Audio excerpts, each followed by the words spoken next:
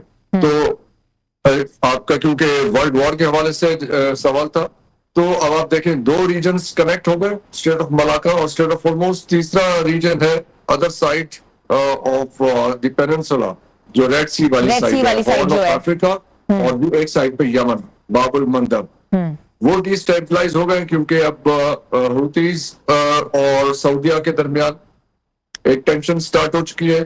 سو وہاں پہ ایک پرابلم سٹارٹ ہو گئی. اور دوسری طرف آپ دیکھیں کہ یورپ میں کیا ہو رہا ہے، وہاں پہ وہ اسٹریٹ آف جبرالٹر ہے، جو یعنی چوتھی اوپننگ جو ہے سی روٹ کی، اور وہاں پہ یہی 10 دن پہلے 8-10 دن پہلے پریزیڈنٹ ٹرمپ نے وارننگ بھجوائی پولینڈ کو کہ رشیا آپ پہ گراؤنڈ اٹیک کر سکتا ہے یا انویٹ کر سکتا ہے. سو آپ دیکھیے کہ 4 ریجنز تو کنیکٹ ہو گئے اس معاملے کے ساتھ. اب کچھ ملک اس میں ڈائریکٹلی انوالوڈ ہیں، جیسے directly رشیا، involved ہیں، یوکرین بالکل ایک بالکل آپ دوسرے کے صحیح کہہ ساتھ رہے ہیں. ڈائریکٹلی انوالوڈ ہے. یہاں پہ مڈل ایسٹ میں 10-12 ملک ڈائریکٹلی انوالوڈ ہے اس معاملے میں. اور دوسری سائڈ پہ پچھلے سال تھائی لینڈ اور کمبوڈیا کے درمیان یہ تو Hassan you have told about the situation جو کہ واٹر کا روٹ ہے جہاں سے آف کورس شپس نے گزرنا ہے اور پوری دنیا کو تیل کی ترسیل ہوگی، lot of other things, international commodities جو ہیں وہ جائیں گی. مجھے یہ بتائے گا کہ یہ جو بار بار پریشرائز کیا جا رہا ہے، صدر ٹرمپ ایران پر زیادہ جو ہے فوجی دباؤ ڈال رہے ہیں، یہ کیا ہے کہ بہتر اپنی شرائط منوا سکیں، یا یہ صرف اور صرف ایک پریشر ہے، یا واقعی جو وہ کہہ رہے ہیں وہ کر کے دکھائیں گے؟ آپ یہ دیکھیے، ٹرو انٹینشنز پتہ ہونا تو بہت ہی مشکل ہے، اس کے بارے میں اسپیکولیٹ کیا جا سکتا ہے، اور جو گیون ایویڈنس ہے ہمارے پاس، جو اس وقت ہمارے پاس خبریں آ رہی ہیں، اسی سے اس کو ریڈیوس کر سکتے ہیں. But I have one important source. میں ایک امریکن کو جانتا ہوں جن کے who lives somewhere in Eastern Europe، وہ اپنی لوکیشن ڈسکلوز نہیں کرتے، اور ان کے پاس 9/11 کے حوالے سے بہت مٹیریل ہے، 9/11 ویسل بلوز میں سے ہے، اور he is very well aware of things جو کہ بیہائنڈ دا سین چل رہی ہوتی ہے. تو پچھلے ہفتے ان کے ساتھ ایک انٹرویو میں انہوں نے بتایا مجھے کہ وینیزویلا کے آئل کا بیسک پرابلم تھا، جو کہ امریکن اولیگارکس تھے، وہ وہاں پہ اپنا شیئر چاہتے تھے امریکنز، اور اس میں شیئر کے اوپر کوئی جھگڑا ہوا تھا کہ یہ اپنا شیئر کا ریشو کو 17% سے کوئی 30% تک انکریز کرنا چاہتے تھے. اس کے اوپر وہاں پہ یہ کارروائی ہوئی. پھر اسی کے حوالے سے ان کے اسیسمنٹ میں ایران کے آئل اور وینیزویلا کے آئل دونوں کے اوپر کنٹرول کا جو ہے وہ سارا مسئلہ چل رہا تھا. تو ان کا خیال تھا کہ ایران کے ریجیم کو ہم ٹاپل کریں گے، 2 دن کے بعد یہ آپریشن ختم ہوگا، اپنی مرضی کی حکومت آ جائے گی، اس کے بعد ہمارا اس آئل ریسورس پہ قبضہ ہو جائے گا. بیکاز یہ یاد رہے کہ ایران کا آئل اور گیس جو ہے وہ سب سے کلین فارم میں موجود ہے، اس پہ زیادہ خرچہ نہیں کرنا پڑتا اس کو ریفائن کرنے کے لیے. ٹھیک ہے، of course it's not from a crude substances. بالکل آپ بات صحیح کر رہے ہیں. اچھا مجھے یہ بھی تھوڑا سا بتائے گا کہ امریکی رپورٹس کے مطابق we been hearing a lot of statements کہ ہم زمین پر فوج اتاریں گے، 2 جو ان کے بڑے کیا کہتے ہیں جزیرے ہیں ان پہ فوج اتاریں گے. یہ کتنی اس میں صداقت ہے؟ آپ کو یاد ہے جب ہماری آپ سے پہلے بات ہوئی تھی کوئی 1 مہینہ پہلے، تو میں نے اس وقت کہا تھا کہ یہ گرمیوں کا ویٹ کریں گے اور سپٹمبر اکتوبر کے اندر گراؤنڈ انویژن کی تیاری کریں گے. اب آگے دیکھ لیجیے، اگر اس کو فردر مارجن دینا چاہیں تو اگر نیتن یاہو کے الیکشنز ہیں، اس کے بعد ٹرمپ کے الیکشنز ہیں نومبر میں، تو یہ نومبر کا ٹائم گزار کے میں بھی جنوری فیبروری تک اس بات کو آگے لے جائیں. لیکن مجھے جو زیادہ خطرہ ہے، جس قسم کی صورتحال بنتی نظر آ رہی ہے، جس قسم کی پوسچرنگ ہو رہی ہے، کہ جب یہ ایران پہ گراؤنڈ انویژن ہوگی تو سائملٹینیسلی انڈیا بھی پاکستان کے ساتھ کوئی حرکت کرے گا. اس کی ہمارے پاس علامات اور انڈیکیشنز موجود ہیں، اور اس کو اگنور نہیں کرنا چاہیے اس بات کو. اب ہمیں دیکھنا یہ ہے کہ کل اس کے اوپر بہت ڈسکشن ہو رہی تھی کہ کیونکہ ایک جو پیٹرولیم منسٹر ہے، انہوں نے کہا کہ 15 دن کے ریزروز رہ گئے ہیں ہمارے پاس. تو اگر ہمارے پاس 15 دن کے ریزروز ہیں تو کتنی جلدی ان دی ایونٹ کہ اگر خدا نخواستہ کوئی اس قسم کی سچویشن ڈیولپ ہوتی ہے تو کتنی جلدی وہ ڈپلیٹ ہو جائیں گے. پھر اگر انڈیا کی طرف سے ایسی کوئی کارروائی ہوتی ہے تو ہمارے ساتھ کون ہماری آئل سپلائی کنسسٹنٹلی کہاں سے رہ سکتی ہے برقرار, کیونکہ گلف میں اگر سچویشن خراب ہو جاتی ہے تو جو گلف کنٹریز سے ہمیں آئل سپلائی آ رہی ہے وہ انٹرپٹ ہو سکتی ہے وہاں پہ سچویشن اگر خراب ہوتی ہے. تو اس کا مطلب ہے کہ ہمارے پاس واحد جو ہے سورس آئل سپلائی کا وہ ایران سے رہ جائے گا جہاں سے ہمیں ان انٹرپٹڈ آئل سپلائی آ سکتی ہے. اور اس کے لیے ہمیں کو بڑے ضروری اقدامات کرنے ہوں گے, سم ایمرجنسی میجرس. اس کے کیے بغیر یہ معاملہ ہمارے لیے کافی مشکل ہو سکتا ہے. ٹھیک ہے. اچھا, آپ کو کیا لگتا ہے کہ پاکستان جو ہے اس بحران سے جو ہے وہ کیسے نمٹے گا؟ کیا چیلنجز ہوں گے پاکستان کو economically, socially, diplomatically? Of course Pakistan has been engage, demographics اس کے اس طرح کے ہیں کہ share borders with a lot of countries. Yes, دیکھیے 2 دن پہلے میں نے ایک ٹی وی شو میں ایک سٹیٹمنٹ دی کہ پاکستان کو ڈیفالٹ ڈکلیئر کرنا چاہیے. اب اس کے اوپر بہت بحث ہوئی ہے کہ پاکستان کا قرضہ جو ہے وہ جی ڈی پی کا 70% کے قریب ہے, 72% کے قریب ہے. تو اور بھی تو ملک ہیں جہاں پہ جیسے امریکہ ہے, جیسے جاپان ہے, and people are giving number of examples کہ جی ان کا 200% ہے, کسی کا 150% ہے. ان ملکوں کی کنڈیشنز, اکنامک سٹرکچر اور کنڈیشنز ڈفرنٹ ہے. امریکہ تو ڈالر پرنٹ کرتا ہے, تو آپ تو ڈالر پرنٹ نہیں کرتے. جاپان کی ایکسپورٹس دیکھیں اور ان کا امپورٹ ایکسپورٹ بیلنس دیکھیں کہ وہ سرپلس میں ہے, آپ کا تو سرپلس میں نہیں ہے. تو آپ کے لیے تو 50% ہونا بھی زیادہ تکلیف دہ ہے, اس لیے کہ آپ کی ایبلٹی ٹو پے بیک نہیں ہے. کسی کاروبار کے لیے قرضہ لینا جو ہے وہ بائی ڈیفالٹ تو غلط چیز نہیں ہے, کیونکہ آپ قرضہ لیتے ہیں, کاروبار چلاتے ہیں.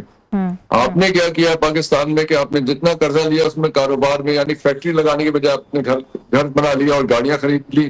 تو یہ تو نان پروڈکٹیو آپ کے پروجیکٹس ہیں نا, اس میں آپ نے پے بیک کیسے کرنا؟ تو آپ کے پاس پے بیک کی صلاحیت ہی نہیں ہے. یہ ہے پرابلم. قرضہ in it self is not the problem, واپس کرنے کی قابلیت نہ ہونا پرابلم. رائٹ, ٹھیک ہے نا. تو یہ پرابلم ہے. تو اس لیے میرا آرگیومنٹ یہ تھا کہ آپ کی جو اس وقت سچویشن چل رہی ہے, جو آپ نے ونڈو ڈریسنگ کے لیے پیسے بورو کیے ہوئے ہیں, دوسری فنڈامنٹل کنڈیشن یہ ہے کہ آپ کے پاس 3 مہینے کے امپورٹ بل کے برابر فورن ریزروز ہونے چاہیے. ہمارے پاس جو اس وقت فورن ریزروز ہیں وہ بوروڈ ہیں منی, وہ سعودی عرب سے اور چائنا سے آپ نے لے کے تو اسٹیٹ بینک میں رکھائے ہوئے ہیں. وہ پیسے آپ خرچ نہیں سکتے. جو آپ کے اپنے پیسے ہیں وہ آپ کے تقریباً 1 مہینے کے امپورٹ بل کے برابر ہیں. سو اس قسم کی سچویشن ہے جس کو آپ جسے کہتے ہیں کہ ڈکلائن کو مینج کر رہے ہیں. آپ ڈکلائن مینج نہ کریں. آپ آج کمفرٹیبلی اپنا ڈیفالٹ ڈکلیئر کر سکتے ہیں فائنینشیل ایمرجنسی لگا کے. اس سے تکلیف ضرور آئے گی, لیکن جب دوسرے لوگ کہیں گے کہ آپ ڈیفالٹ ہو گئے اور ڈیفالٹ ڈکلیئر کریں, پھر ان کی ٹرمز پہ یہ ڈکلیئر ہوگا.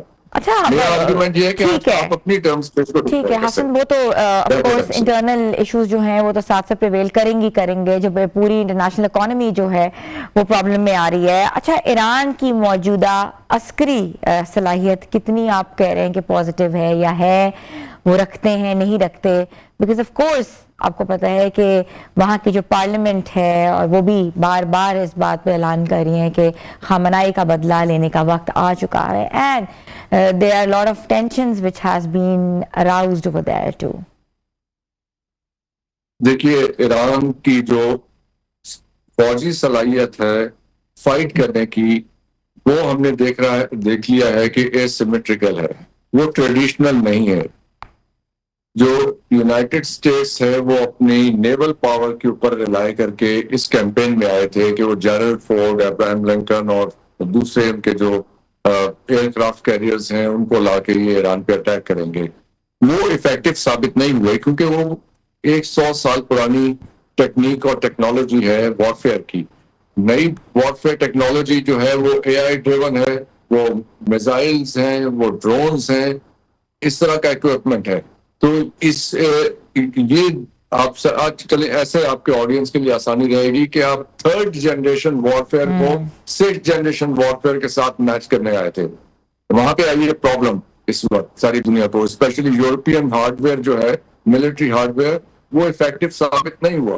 اور یہ ہم نے انڈیا پاکستان کی کلیش میں بھی دیکھا تھا پچھلے سال جون میں کہ چائنیز ٹیکنالوجی نے پریویل کیا تھا اور آف کورس اس میں جو پاکستان کی ایکسپرٹیز تھی اس نے ٹیکنالوجی کو بہت اچھا یوز کیا. So it's a combination of two things, آپ کی فوج کی صلاحیت اور ٹیکنالوجی. سو اس وقت ایران کے پاس بھی کوئی ڈاؤٹ نہیں ہونا چاہیے کہ چائنیز ٹیکنالوجی ہے. ایٹ لیسٹ ان کے پاس بیڈو سیٹلائٹ سسٹم کی ایکوریسی موجود ہے جس کے سہارے وہ اتنے ایکوریٹ ٹارگیٹس کر رہے ہیں امریکن جہاں پہ بیسز ہیں. سو وہ اس میں کوئی شک و شبہ نہیں ہے. اور جیسے یہ سچویشن آگے بڑھے گی, ہمارا ایک ایسٹیمیٹ ہے کہ اگر یہ ایک ورلڈ وار کی اس کو ہم سچویشن جیسے ہم نے شروع میں بات کی اس کو دیکھ رہے ہیں, تو فرسٹ ورلڈ وار جو تھی 1914 سے لے کر 1918 تک تھی, کچھ 4.5 سال تھی. سیکنڈ ورلڈ وار جو ہے 39 سے 45 6 سال کی تھی. تو یس, تو پھر اگر یہی دورانیہ دیکھا جائے تو چلے پچھلے سال سے آپ شروع کر لیں کہ وہ وارم اپ ایئر تھا 25-26, تو یہ ابھی 5 to 8 years آپ اسے کیلکولیٹ کر سکتے ہیں کہ یہ سچویشن پریویل کرے گی. کس انٹینسٹی کے ساتھ کرے گی یہ پریڈکٹ کرنا مشکل ہے, بٹ سچویشن آپ کو لگتا ہے کہ یہ جو چھوٹی چھوٹی جو بار بار سیز فائر ہوتا ہے, پھر خلاف ورزی ہوتی ہے, پھر میڈیشن ہوتی ہے, یہ چلتا رہے گا, یہ سیٹل نہیں ہو سکتا. یہ سیٹل کیوں نہیں ہو سکتا؟ ایک میری ٹائم معاہدہ ہوتا ہے, یعنی زمانہ امن میں معاہدہ کرتے ہیں آپ, اور وہ ون ون سچویشن ہوتی ہے. سب پارٹیز چلیں, کسی کو تھوڑا ملتا ہے, زیادہ ملتا ہے, لیکن سب کو کچھ نہ کچھ مل جاتا ہے. جب جنگ کے دوران کوئی ایگریمنٹ ہوتا ہے تو وہ ڈفرنٹ ہوتا ہے. اس میں ایک پارٹی سرنڈر کرتی ہے اور ایک سائڈ اپنی ٹرمز ڈکٹیٹ کراتی ہے. جیسے آپ نے یہ MOU دیکھا تھا, اس میں ساری ٹرمز جو تھیں وہ ایران کی فیور میں تھیں. اب امریکہ نے وہ بوجھ نہیں اٹھایا, انہوں نے دوبارہ کارروائی سٹارٹ کر دی. سو یہ جب بھی جنگ ختم ہوگی, ایک پارٹی ڈکٹیٹ کرے گی ٹرمز, دوسری پارٹی سرنڈر کرے گی. یہ کب ہوگا, کیسے ہوگا, کن ٹرمز پہ ہوگا, اس کا اندازہ لگانا مشکل ہے. اچھا, چند دن یا چند ہفتوں کے بعد آپ کو لگتا ہے کہ بہت کوئی بڑا فیصلہ آنے والا ہے, یا یہ جو انٹینس سچویشن ہے اس میں اضافہ ہوگا, یا جو ہے آپ کو پتا ہے کہ ڈپلومیٹک طریقے سے پھر جو ہے اس چیز کو ذرا میلو ڈاؤن کیا جائے گا؟ ممکن ہے کہ ڈپلومیٹکلی اس کو مینیج کیا جائے, کچھ عرصے کے لیے ہو بھی جائے. ہو سکتا ہے کہ پھر 1-2 مہینے آپ کو ذرا سانس آ جائے, امن کی بات ہو جائے, لیکن وہ پرماننٹ ہو نہیں سکتا. اس کی وجہ میں نے بیان کر دی ہے کہ اب جنگ کے دوران جب جنگ سٹارٹ ہو جائے تو پھر ایک ایسا معاہدہ نہیں ہو سکتا جو سب کے لیے قابل قبول ہو. وہ جنگ کا معاہدہ ایسا ہوتا ہے کہ ایک سائڈ سرنڈر کرتی ہے اور دوسری سائڈ جو ہے اپنی ٹرمز ڈکٹیٹ کرتی ہے. یہ یاد رکھیے گا, جب بھی معاہدہ ہوگا اس پیٹرن پہ ہوگا جو پریویل کرے گا. اور اس کا مطلب ہوگا کہ ایک سائڈ اتنی کمزور ہو چکی ہے کہ وہ فائٹ نہیں کرنا چاہتی. دنیا اپنے الائز تبدیل کر رہی ہے.